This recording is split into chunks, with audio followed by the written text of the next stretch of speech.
This is 16 WAPT News at 5. It is day 46 of the oil spill disaster. Right now, second by second, government officials and BP executives are watching the situation 5,000 feet below the surface. And we could find out at any moment if the latest attempt by BP to stop the spill is working or if it's the latest in a growing list of failures. Now more than ever, we can see the damage caused by the spill.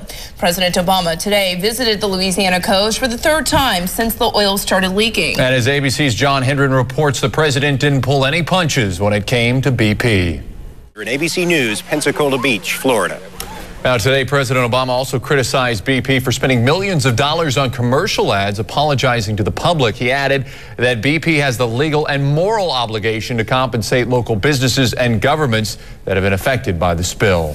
And as you have seen, images have been coming into our newsroom all week of animals on the coast covered in oil. For 6 weeks, only 4 oily birds a day were coming into Louisiana's rescue center, but there's been a dramatic increase. 53 arrived yesterday and another 13 this morning. The rescue center spokesperson says more animals are on the way.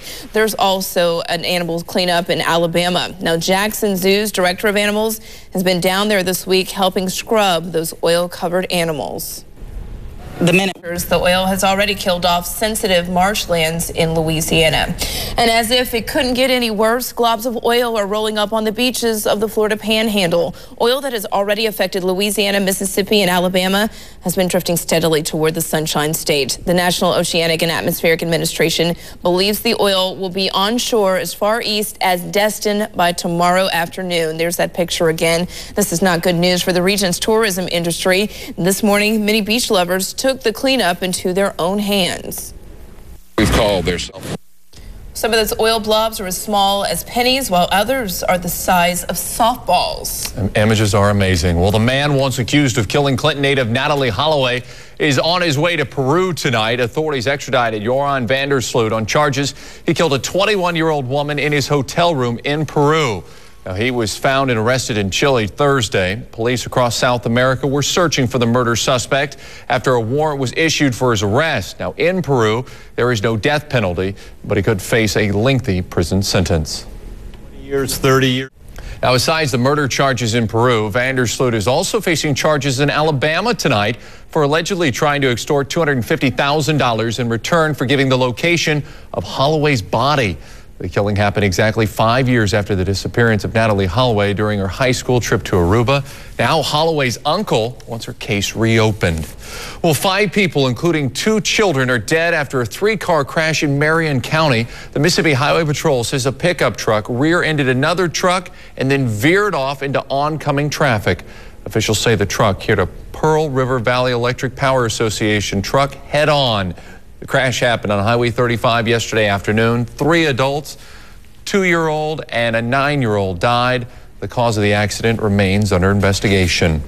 Well, he's bonded out. That's the latest on a former Manchester Academy teacher accused of fondling and spying on teenage boys. Richard Darden was released from a Hattiesburg treatment facility and taken to jail Wednesday.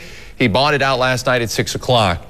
He was arrested last Wednesday for allegedly watching students shower at his Yazoo City home. Now, last week, a group of parents filed a lawsuit against Darden, accusing him of fondling teen athletes during physicals at his home. Tonight, the Lee County Sheriff's Office has identified a body found in the Pearl River. They found 39-year-old Angela Jenkins last night. Witnesses told deputies she was swimming with her son yesterday when he started screaming when he could not find his mother. Lee County investigators searched the river until they found her body near Highway 35.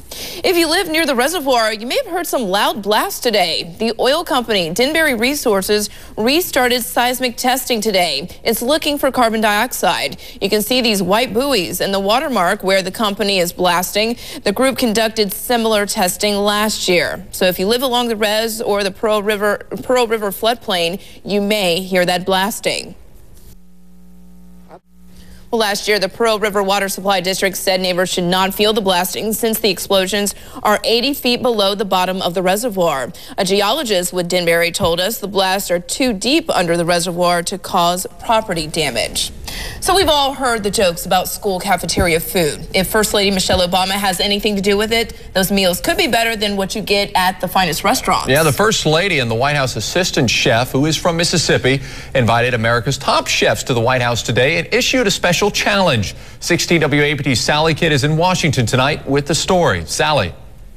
Brad. All right, thank you, Sally. Now, the First Lady also used the event to push for the passage of a new school nutrition bill. The bill would set new standards for the food available in schools, including the food you find in vending machines. Right now, the bill is working its way through the U.S. Senate. Well, hitting the auction block, how you can get your hands on some Mississippi cottages. Plus, investor concerns tonight why the stock market fell more than 300 points today.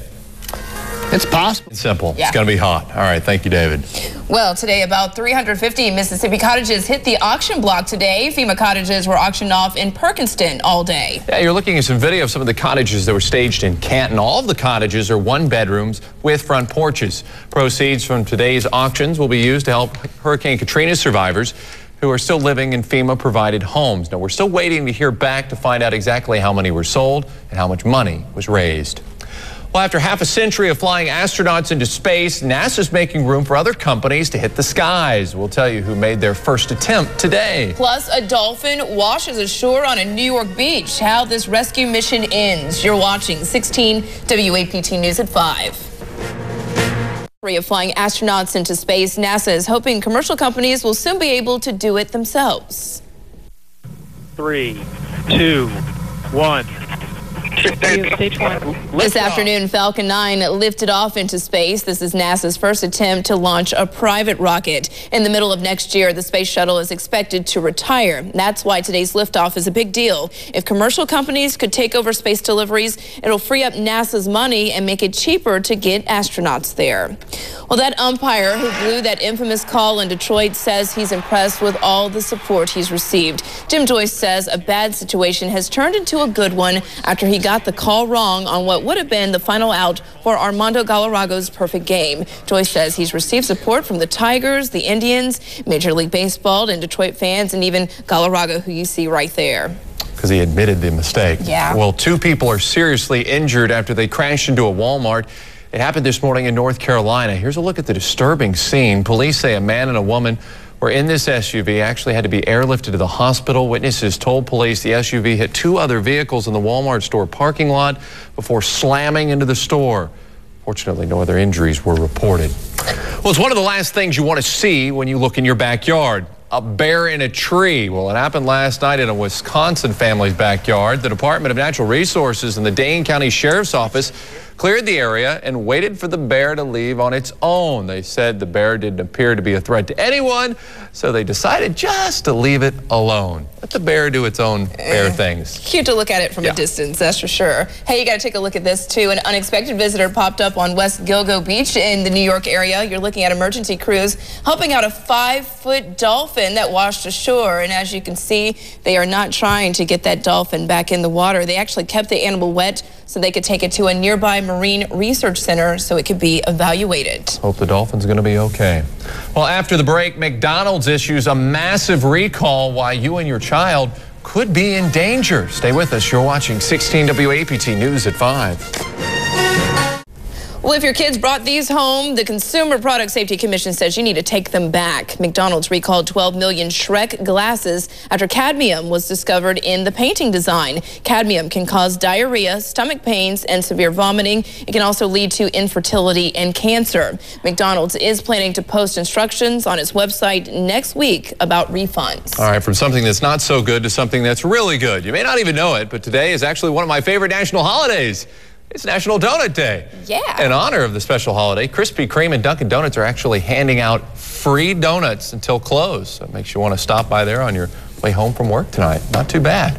Well, new tonight, another auto recall and a massive sell-off on Wall Street. Deborah Costrin explains in tonight's Bloomberg After the Bell report. The Bell Report. All right, as we head to break, we're going to take another live look at your evening commute on Interstate 55 near County Line Road, courtesy of our Hilton Sky Camera. Rain-free right now, but how long will that last? David has an update on your forecast. Plus, we'll We'll talk about the big spelling bee competition right here on Channel 16. Washington is buzzing today with the sounds of the National Spelling Bee. The semifinals of the annual event were held earlier today. Yeah, 10 young men and women made the cut. Unfortunately, our Mississippi girl didn't. You can catch the final round live right here on Channel 16 beginning at 7 o'clock. Hey, thank you so much for joining us. World News with Diane Sawyer's coming up next. And we will see you back here for 16 WAPT News at 6.